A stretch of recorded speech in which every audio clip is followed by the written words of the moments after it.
2 years ago, Volkswagen admitted to essentially cheating on emission standards with diesel vehicles.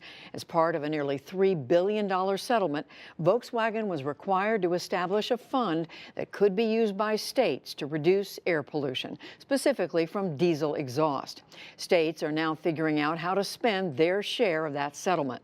Special correspondent Kat Wise reports now from Oregon on efforts to reduce diesel exhaust there. Her story is part of our Breakthroughs reporting for our weekly series on the leading edge of science and technology.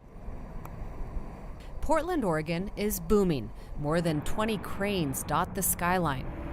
Much of the heavy-duty work on construction sites and freeways, rivers, train tracks in Portland and throughout the country is powered by diesel engines. Diesel exhaust is toxic.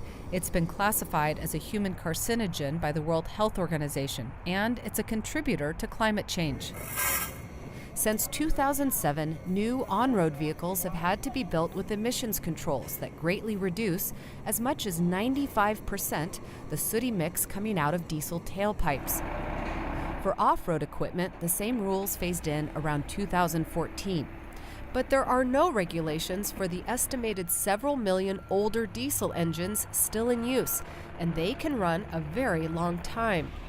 In Oregon, their impact on air quality has been the focus of one dedicated scientist who has turned her family station wagon into a lab on wheels.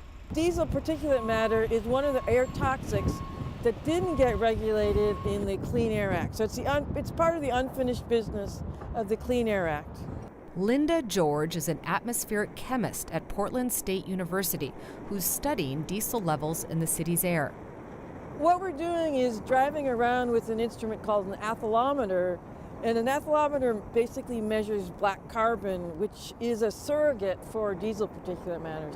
Sometimes we've had it set up so we could see the instrument while we're driving, which is probably not too safe, but that was when we really discovered the construction equipment. You know, driving by construction sites saying, whoa! She's had some whoa moments because there have been a lot of questions about how much diesel exhaust is actually in the air. Computer models have been the main tool used in Oregon and in most states to estimate diesel pollution. Those models predicted elevated levels throughout the Portland area, but some have questioned their accuracy. George says her instruments largely confirmed the models and found even higher periodic spikes in some areas. I set out to try and make measurements to really ground truth these models. So what we've seen so far is that the diesel particulate matter measured in the city of Portland are above the health standards set by the state just about everywhere.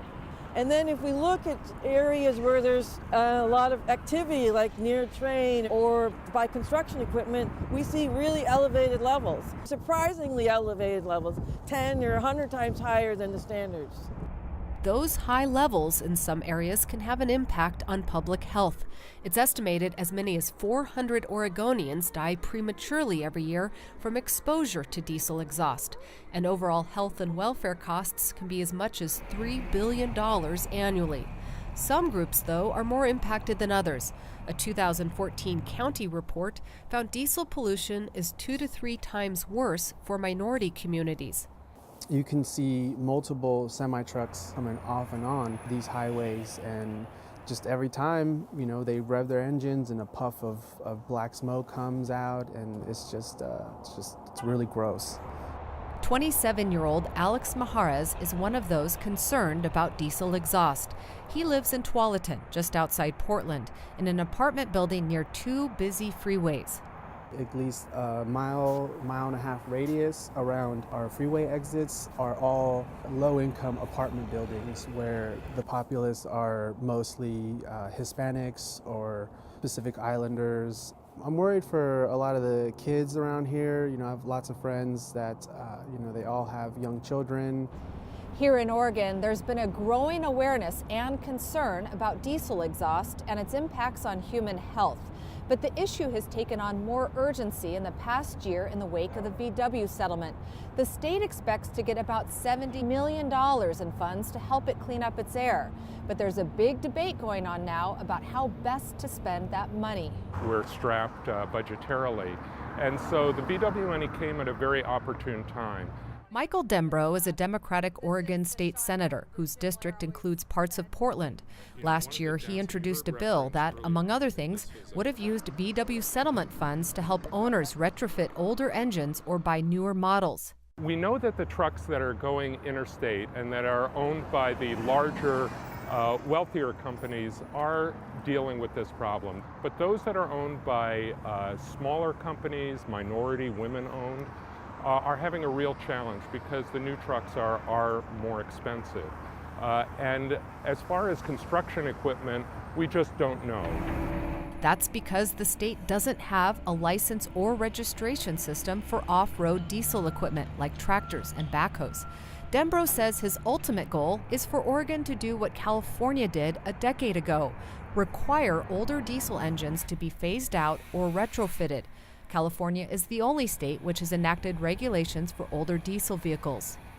To make this change so that our trucks are where California is today, we'll have to prioritize. We don't have enough money to help everyone, but certainly we will want to use any funds that we have to help those companies that most need the help. But Senator Dembrow and his allies face an uphill battle. His original bill was largely gutted in committee after opposition from industry groups and some lawmakers who raised a number of concerns.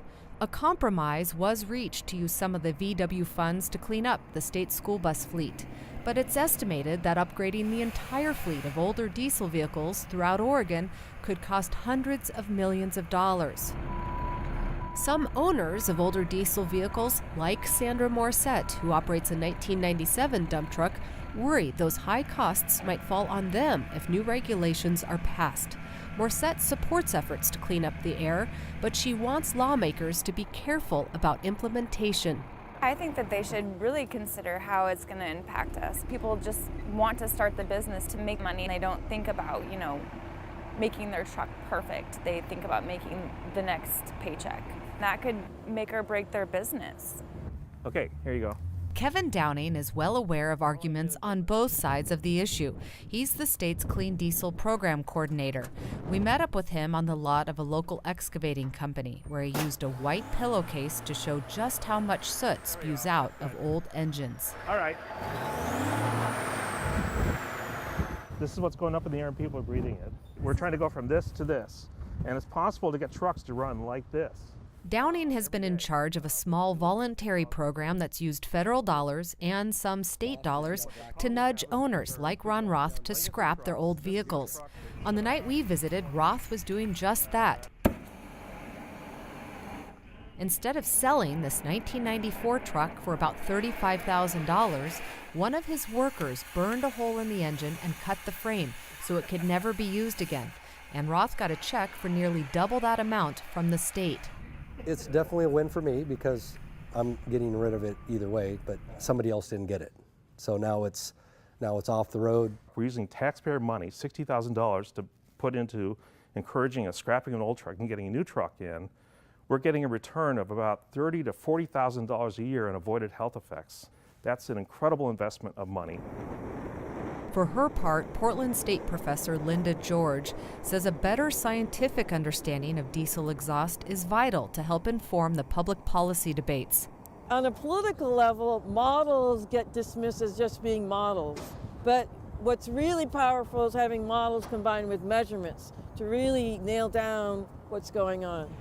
Later this year, the state is planning a one-time inventory of all off-road vehicles, and advocates of stricter diesel regulations say they will introduce new legislation. For the PBS NewsHour, I'm Kat Wise in Portland, Oregon.